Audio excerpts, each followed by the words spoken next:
எல்லோருக்கும் வணக்கம். என் லைஃப்பில் இந்த மாதிரி ஒரு பெயின்ஃபுல்லான ஒரு சுச்சுவேஷனை நான் ஃபேஸ் பண்ணதே கிடையாது. மனசு முழுக்க வலி வலி மட்டும்தான். இந்த சுற்றுப்பயணத்தில் என்னென்ன மக்கள் பார்க்க வராங்க, அதுக்கு ஒரே ஒரு காரணம் தான், அவங்க என் மேலே வச்சிருக்கிற அன்பும் பாசம்.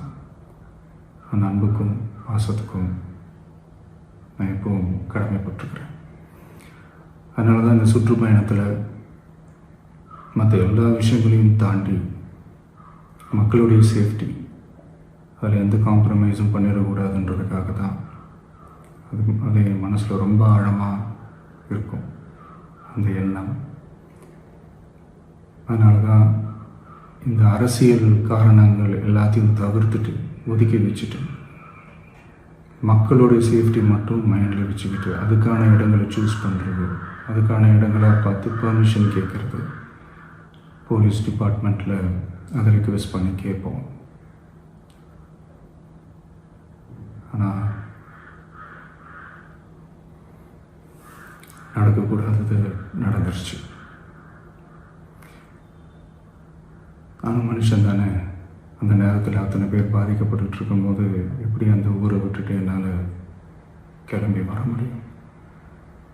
நான் திரும்ப அங்கே போகணும்னு இருந்துச்சுன்னா அதை ஒரு காரணம் காட்டி அங்கே வேறு சில பதட்டமான சுச்சுவேஷன்ஸ், வேறு சில அசம்பாவிதங்கள் அந்த மாதிரி எதுவும் நடந்துடக்கூடாதுன்றதுக்காக தான் நான் அவாய்ட் பண்ணேன். இந்த நேரத்தில் சொந்தங்களை இழந்து தவிக்கிற அத்தனை குடும்பங்களுக்கும் என்னுடைய ஆழ்ந்த இரங்கலை தெரிவிச்சுக்கிறேன். எனக்கு தெரியும், என்ன சொன்னாலும் இது ஈடேயாகாதுன்னு எனக்கு தெரியும். ஹாஸ்பிட்டலில் ட்ரீட் பண்ணிகிட்ருக்கிற எல்லாருமே சீக்கிரமாக க்யூர் ஆகி வரணுன்றதை இந்த நேரத்தில் நான் வேண்டிக்கிறேன். கூடிய சீக்கிரமே உங்கள் எல்லாரையும் நான் சந்திக்கிறேன். இந்த நேரத்தில் எங்களுடைய வலிகளை, எங்களுடைய நிலைமையை புரிஞ்சுக்கிட்டு எங்களுக்காக பேசின அரசியல் கட்சிகளை சார்ந்த நண்பர்கள், தலைவர்கள் அனைவருக்கும் என்னுடைய நன்றியை தெரிவிச்சுக்கிறேன். கிட்டத்தட்ட ஒரு 5 மாவட்டத்துக்கு பிரச்சாரத்துக்கு போனோம். இந்த மாதிரி எதுவுமே நடக்கல. ஆனால் கரூரில் மட்டும் ஏன் எப்படி நடக்குது?